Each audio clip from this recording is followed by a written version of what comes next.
হাজার মানুষ রাজপথে নেমে তারা আত্মদান করে আজকে বাংলাদেশের নবযাত্রা শুরু করেছে। সেই নবযাত্রাকে যদি উল্লেখ করে অনুসরণ না করে বিগত দিনের স্বৈরাচারের মতো ব্রাহ্মণবাড়িয়াতে কোনো সম্মেলন করতে চায়, বিনা ভোটে তাদেরকে নির্বাচিত করতে চায় এবং কোন 14টা ইউনিটের মধ্যে আশা 6টা ইউনিট এখন পর্যন্ত ভোট করা হয় নাই। আমরা দাবি রাখছি যতক্ষণ পর্যন্ত 14টা ইউনিটের ভোট পরিষ্কার পরিচ্ছন্নভাবে আমাদের সামনে তুলে ধরা না হবে ততক্ষণ পর্যন্ত এখানে কোনো সম্মেলন করতে দেওয়া হবে না। Be careful. এবং ব্রাহ্মণবাড়িয়া সম্পর্কে জেনে রাখবেন, অত্যন্ত ভালো মানুষ ব্রাহ্মণবাড়িয়ার। যদি খেপে যায় তাহলে রক্ষা নেই ব্রাহ্মণবাড়িয়া থেকে।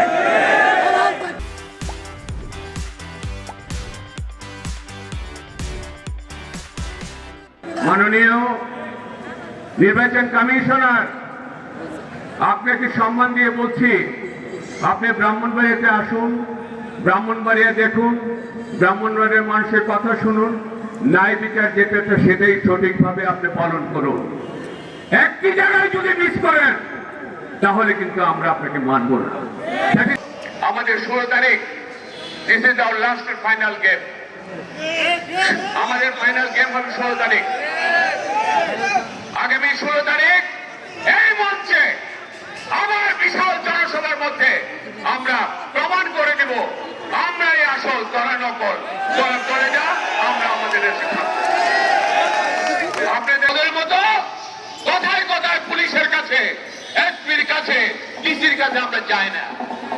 আমাদের এসপি ডিসি সকলে মঞ্চে, এই মঞ্চে থেকে যে কথা বলবো এই কথাগুলো প্রশাসন শুনতে বাধ্য। অনেক মামলা খেলেছেন, অনেক জেল খেলেছেন, আমরাও বারবার জেলে গিয়েছি। অনেকের মা বাবা জেলে থাকা অবস্থায় মারা গেছেন। আজকে দুঃখ, আজকে তাদেরকে আমরা নেতৃত্বে দেখতে পাবো পুজোর আমার। এই সমস্ত লুটার থেকে দুর্নীতিবাজদেরকে জাতীয় দল থেকে বের করা উচিত গুজরাবাদ। আজকে থানায় মহল্লায় গিয়েছে আওয়ামী লীগের সন্ত্রাসীদেরকে খুঁজে দল ভারী করার জন্য। আজকে নেপাল পাল্টিয়ে বিএনপি সেজে আজকে যারা নির্যাতন করছে আমাদের দলের নেতাগুলোকে হুমকি দিয়ে বেড়াচ্ছে, তারা আজকে বিএনপির নেতা, তারা নাকি বিএনপি নেতা। আমাদের ত্যাগী নেতা কর্মীরা আজকে তাদের সামনে দাঁড়াতে ভয় পায় গুজরাবাদ। আমি বলতে চাই, সাবধান হয়ে যান। এই অবস্থা কোন অবস্থাতে এই প্রহসনের নির্বাচন মেনে নেওয়া যায় না, সম্মেলন মেনে নেওয়া যায় না। আমরা তার সমাজ সাহেবের কাছে বিনীত অনুরোধ করব, আপনি একটা যাচাই বাছাই করেন, আমাদের প্রস্তুত নিয়ে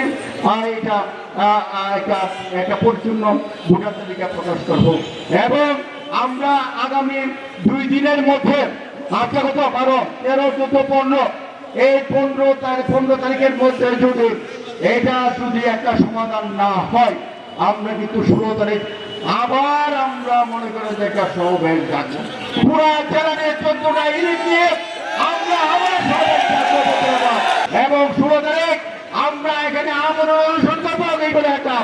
এখানে আমরা আমরণ অনুসরণ করবো এবং প্রয়োজন আরো কঠোর আন্দোলন আমরা দেবো।